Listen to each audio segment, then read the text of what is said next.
पारस और केकड़ा की कहानी। बहुत समय पहले की बात है। एक घने जंगल के बीचों बीच एक बहुत ही सुंदर झील था। उस झील में बहुत सारी मछलियां केकड़ा भी रहता था। वह सब बहुत खुशी से मिलजुल कर रहते थे। लेकिन हर रोज उस झील के किनारे एक सारस आकर मछलियां पकड़कर अपना पेट पूजा करता था। जब भी सारस झील किनारे आ पहुंचता, तब सारी मछलियों के बीच भागा दौड़ी शुरू हो जाता था। ऐसे दिन बीतता गया। धीरे धीरे सारस बूढ़ा और कमजोर होने लगा। पहले की तरह वह शिकार भी नहीं कर पा रहा था। सारस बहुत दुखी होकर किनारे बैठ गया। सारस का यह हाल देखकर झील की मछलियां बहुत खुश हुई। सारे मछली सारस के सामने तैरने लगे, पर सारस ने उन्हें कुछ नहीं किया, बैठा रहा। ऐसे कुछ और दिन बीत गए। सारस को ऐसे एक जगह बैठा हुआ देखकर केकड़ा सारस के पास आया और पूछा, भाई, 2-3 दिन से देख रहा हूँ तुम यहाँ चुपचाप बैठे हो।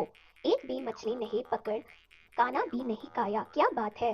केकड़े की बात सुनकर सारस फूट फूट कर रोने लगा। सारस ने कहा, क्या बताइए दोस्त, मैं बहुत ही दुखी हूँ। कुछ दिन पहले एक ज्योतिषी ने मुझे एक बात बताया कि बहुत ही जल्दी यह झील सूखने वाला है। बिना पानी के तुम सब कैसे जी पाओगे? तुम सब मर जाओगे। तुम लोगों की मुझे बहुत चिंता हो रहा है, इसलिए मैंने खाना पीना छोड़ दिया। केकड़े ने कहा, क्या बोल रहे हो? यह तो बहुत गंभीर और चिंता की बात है। मुझे सबको बताना होगा। सारस की बात केकड़े ने झील की सारी मछलियों को बताया। सारी मछलियां और केकड़ा मिलकर सारस के पास गए और बोला, क्या बोल रहे हो, झील सूख जाएगा? तब हम सब क्या, कहाँ जाएंगे, क्या करेंगे? कोई तो उपाय होगा ना बचने का। हम सब ने तुमको हमारा दुश्मन समझा, पर तुम तो हमारे दोस्त निकले। हम लोगों की चिंता के कारण तुमने खाना पीना छोड़ दिया। दोस्त, अब तुम ही कोई उपाय बताओ। सारस ने कहा, अच्छा लगा सुनकर कि तुम सबने मुझे दोस्त माना है। एक उपाय है। कुछ ही दूर पर एक तालाब है। अगर तुम लोग चाहो तो मैं एक एक करके तुम लोगों को वहां छोड़ सकता हूँ। सारे मछली मान गए और कहा, ठीक है ठीक है। तालाब में पहुंचने के लिए अगले दिन से सारस एक एक मछली को अपने चोंच पर लेकर जाना शुरू किया। ऐसे कुछ दिन बाद केकड़े की बारी आई। सारस केकड़े को लेकर रवाना हुआ।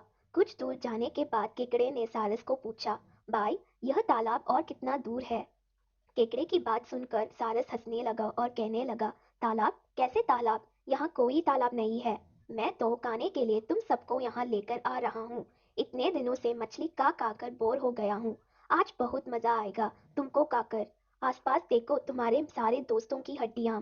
अब तुम्हारी बारी है। यह बोलकर सारस एक बड़े से पत्थर पर आकर आ बैठा।